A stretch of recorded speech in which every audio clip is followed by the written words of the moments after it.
Bien-aimés dans le Seigneur, je vous salue dans le nom tout-puissant et précieux de Jésus-Christ de Nazareth. Que la paix du Seigneur soit avec vous. Amen. Heureuse encore de nous revoir cet après-midi. Alléluia.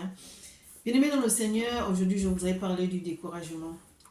Il y a beaucoup de personnes qui sombrent à cause du découragement. Alléluia.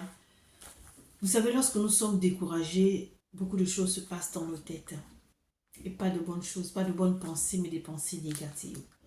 Alors, cet après-midi, j'aimerais parler du découragement. C'est quoi concrètement le découragement?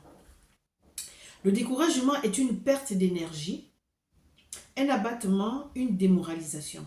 Cela a une mauvaise influence sur notre âme, sur nos pensées et sur notre humeur. Alléluia. Le découragement, est-ce que vous voyez ce que ça fait? Il y a beaucoup de femmes qui sont découragées. Je m'adresse aux femmes. Elles sont découragées. Et elles prennent des décisions hâtives, sans pour autant s'asseoir, se poser des bonnes questions, mais elles sont pressées de prendre une décision, elles sont pressées de sortir des paroles méchantes, des paroles qui n'ont aucun sens, des paroles qui font même en sorte que les gens les laissent tomber.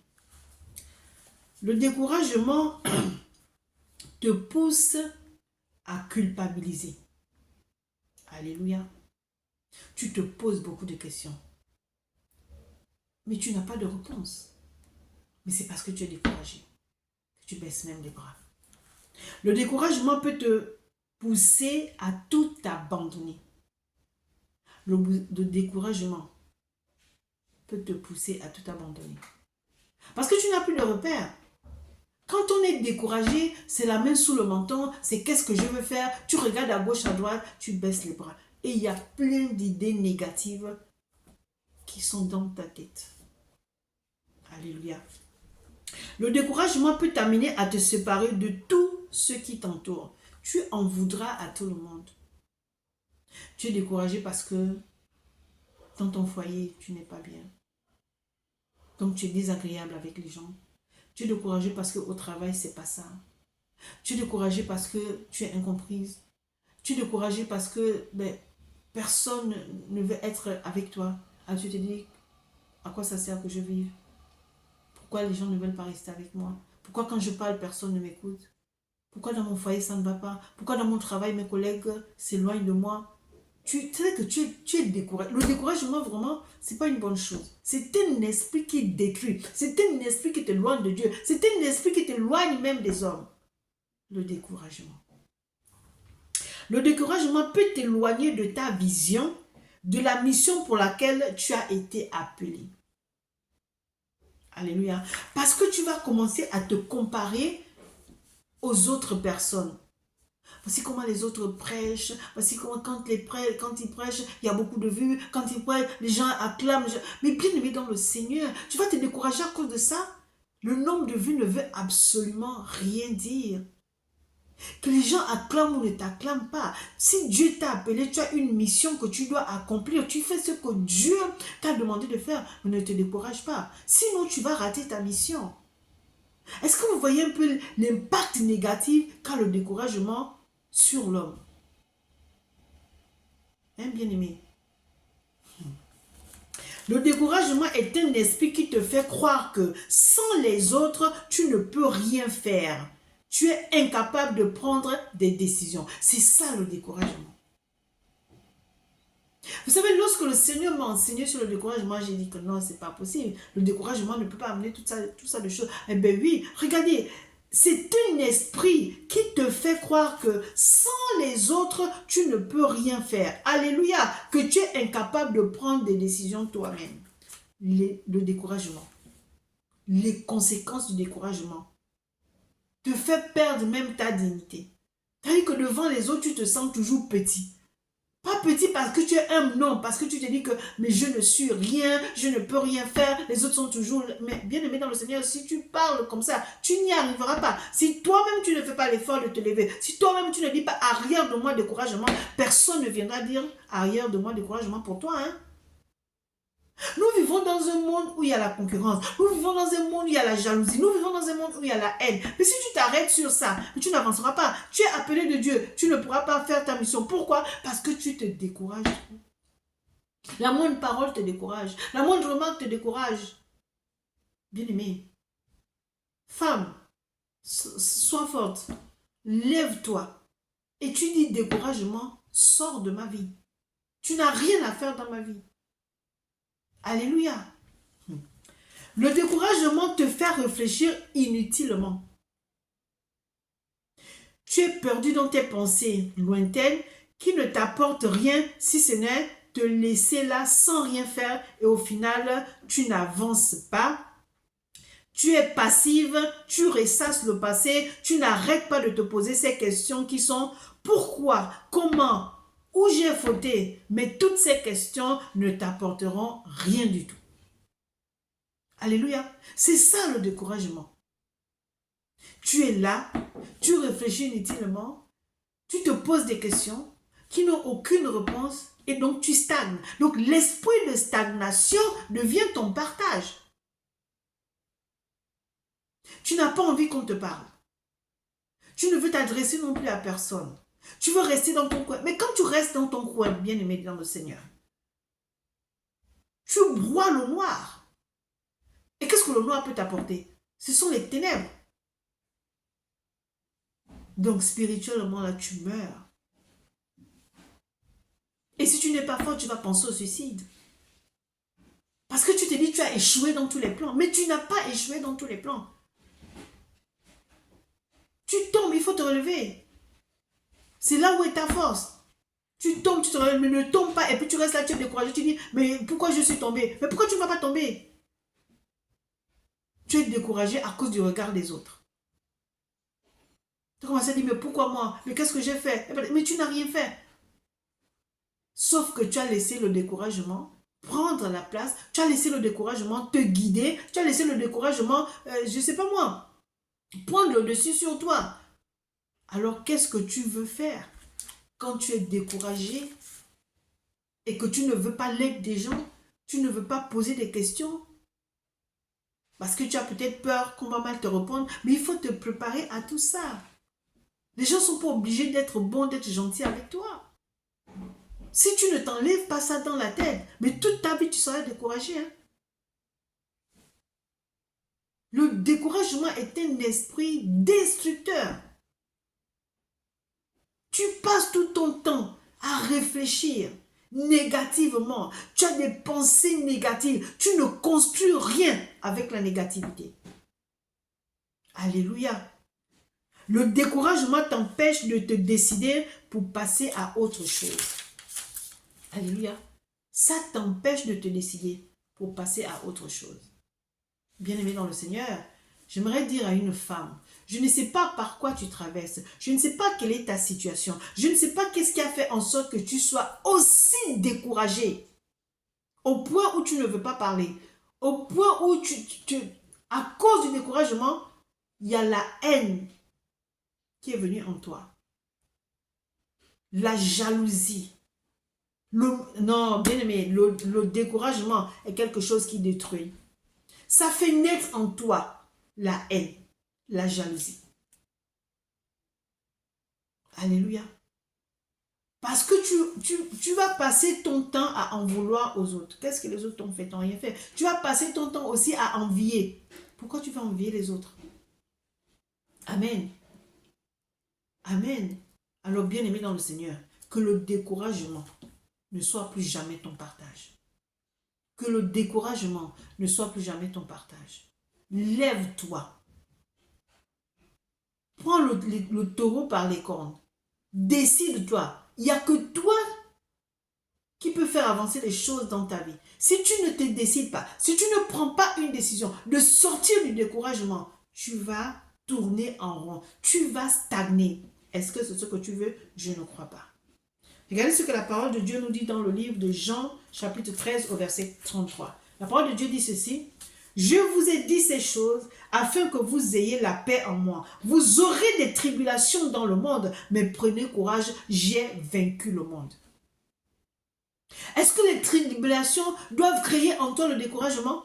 La parole de Dieu nous dit que nous aurons des tribulations dans le monde. Mais Dieu nous dit, prenez courage, j'ai vaincu le monde. Tu appartiens à qui? Tu appartiens à Dieu. Donc si Dieu a vaincu le monde, il t'a donné la force, il t'a donné l'intelligence, il t'a tout donné pour que tu puisses vaincre le découragement.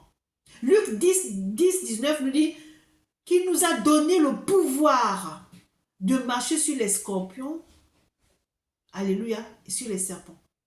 Et aucune puissance de l'ennemi ne pourra nous nuire. Alors pourquoi tu laisses le découragement t'envahir? Pourquoi tu laisses le découragement te faiblir? Pourquoi tu laisses le découragement, bien-aimé dans le Seigneur, te rendre faible? Pendant que tu as toutes ces armes-là, Dieu t'a promis, il a dit, tu auras des tribulations. Il t'a averti. Mais il te dit, prends courage.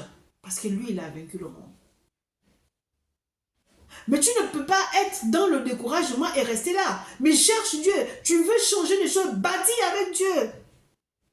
Dieu ne va pas te... Je ne sais pas moi. Tout ce que tu vas aller dire à ton Père Céleste, il ne ira pas dire, voici, prophète Jérémie, voici ce que Hélène m'a dit, voici ce que Chantal m'a dit. Jamais. Ça, c'est ta conversation entre toi et ton Père. Mais tu es là, tu es découragé, tu es faible. Tu es marié, tu es désagréable avec ton mari, tu es désagréable avec tes enfants, le ménage tu ne fais plus, la cuisine tu ne fais plus, ton mari a besoin de toi, tu l'envoies balader. Pourquoi? Parce que tu es découragé. Mais parle même avec ton mari qui est là. Tu ne veux pas parler. Les enfants te posent une question, tu n'en... C'est que tu deviens... Je sais pas moi. Plus rien ne t'intéresse. Si tu es arrivé à ce stade-là, il est temps que tu te lèves. Il est temps que tu te lèves. Parce que si tu es marié, ton mari a besoin de toi, tes enfants ont besoin de toi. Tu es découragé. Oui, il y a des moments où on est découragé, mais ne demeurons pas dans le découragement. Alléluia. Éphésiens 3, 13 nous dit ceci. Alléluia. Lorsque tu peux résister au découragement. Voici ce qu'Éphésiens 3, 13 nous dit. Je lis la parole de Dieu avec respect. Alléluia. Merci Seigneur, merci Seigneur. Aussi, je vous demande de ne pas perdre courage à cause des tribulations. Pour vous, elles sont votre gloire. Bien-aimé, c'est dans les tribulations que tu cries à Dieu. Quand tu ne peux plus rien faire, tu as essayé de faire par toi-même. Crie à Dieu, bâtis avec Dieu, tu sortiras glorieuse. Il dit, l'apôtre Paul dit ici, aussi je vous demande de ne pas perdre courage à cause des tribulations. Donc ne te décourage pas parce que tu passes par des tribulations. Quand tu passes par des tribulations, bien aimé dans le Seigneur, tu es éprouvé. Dans cette épreuve, forcément Dieu va se glorifier. Mais si tu baisses tes bras, comme si tu étais la seule personne à passer par des tribulations. Comme si c'était nouveau que tu passes par des tribulations. Et tu baisses les bras. Et tu vas commencer à appeler tout le monde. Oh, je suis découragé. Oh, je n'en peux plus. Mais toutes ces personnes aussi ont leurs problèmes. Pourquoi tu ne t'adresses pas à ton Père Céleste? Bien aimé, sachons nous adresser à notre Père. Il a la solution à tous les problèmes. Je prie que le découragement sorte de ta vie. Arrière de toi le découragement. Et fonce, avance, parce qu'il t'a donné le pouvoir de marcher, de piétiner sur le découragement. Femme, lève-toi. Le monde a besoin de toi. Dieu a besoin de toi pour son œuvre. Alléluia. Notre Dieu est merveilleux. Il faut arrêter de pleurer. Il faut arrêter de dire, je n'en peux plus, je suis découragé. Mais bon sang, si tu es découragé, qui va faire pour toi? Personne ne fera pour toi. Hein? Personne ne fera pour toi. Écoute-moi bien, personne ne fera pour toi. Si tu veux que les autres t'aident, commence déjà à t'aider toi-même. Si tu veux sortir du découragement, ça peut arriver. Parle, mais ne reste pas dans ton coin. Ne sois pas désagréable. Ça ne te servira à rien. Ça ne fera que t'enfoncer. Alléluia. Dieu est merveilleux. Bien aimé, la parole de Dieu dit dans le livre de Proverbes 24, verset 16. 7 fois, car 7 fois le juste tombe et il se relève. Tu es juste. Tu tombes, tu te relèves. Mais tu ne restes pas là. Mais les méchants sont précipités dans le malheur. Est-ce que tu es méchante? Tu n'es pas méchante. Tu es juste, tu tombes, tu vas te relever. Et c'est là où on voit la force de la personne. Mais tu ne tombes pas et tu restes là. Tu as perdu tes forces. Tu ne peux plus te lever. Mais qui va faire pour toi? Bien-aimés dans le Seigneur, notre Dieu est merveilleux. Alléluia. Regardez les paroles d'encouragement. Je vais terminer par là. Dans le livre de Deutéronome, chapitre 31, à partir du verset 6 au verset 8, la parole de Dieu dit ceci. Fortifiez-vous et ayez du courage. Ne craignez point et ne soyez point effrayés devant eux. Devant eux, c'est qui vos ennemis? Car l'Éternel, ton Dieu, marchera lui-même avec toi et il ne te délaissera point, il ne t'abandonnera point. Maintenant, si tu laisses Dieu, si tu ne t'adresses pas à Dieu, si ton regard n'est pas fixé vers Dieu, si tu ne lèves pas tes yeux et tes mains vers Dieu, qui va t'aider, qui va marcher devant toi? Alors donc, le découragement ne peut pas être ton partage parce qu'il a dit qu'il va marcher devant toi. Hein? Il dit fortifie-toi et aie courage. N'aie pas peur, ils ne te feront rien. Mais toi, tu restes là. Tu demeures dans le découragement. Le verset 7 dit, Moïse appela Josué et lui dit, en présence de tout Israël, fortifie-toi et prends courage, car tu entreras avec ce peuple dans le pays que l'Éternel a juré à leur père de leur donner. C'est toi qui les mettras en possession. Alors, le peuple, est-ce que ces gens-là étaient forcément des personnes raisonnables et tout? Il y avait des personnes qui étaient imbues de leur personne dedans, des personnes récalcitrantes et tout. Alléluia. Mais ce n'est pas pour autant que Josué devait se décourager, parce qu'il avait une mission. Sa mission, c'était de faire entrer ce peuple dans le pays que Dieu leur avait promis. Alléluia. Alors, si tu restes dans le découragement, tu vas échouer à la mission pour laquelle tu as été appelé. Mais cet après-midi, le Seigneur te dit, prends courage. Ne te décourage pas. Je suis avec toi. Je marcherai devant toi. Alors, femme, tu n'as pas de raison d'être dans le découragement. Alléluia. Le verset 8 dit, l'Éternel marchera lui-même devant toi, il sera lui-même avec toi, il ne te délaissera point, il ne t'abandonnera pas. Femme, Dieu ne te délaissera point, il ne t'abandonnera point. Ne crains point, ne t'effraie point. Alléluia. Ne crains point et ne t'effraie point. Donc, le découragement ne peut pas avoir le dessus sur toi. Arrête de moi, découragement. Tu n'as rien à faire dans ma vie. Je suis tombé, je vais me relever parce que j'appartiens à un Dieu. Ce Dieu qui m'a fait cette promesse m'a dit, ne crains rien, je suis avec toi. Alors, la personne qui est là en train de dire, mais oh, toujours toi, toujours toi. Tu n'en as pas marre combien de te dit, oh, toujours toi. Tu es toujours découragé, tu es toujours découragé. Tu n'en as pas marre de cette parole? Femme, tu es forte. Les tribulations, tu les auras toujours. Tu les auras toujours, les tribulations.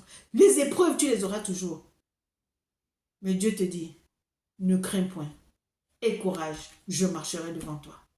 Que Dieu te bénisse. Amen.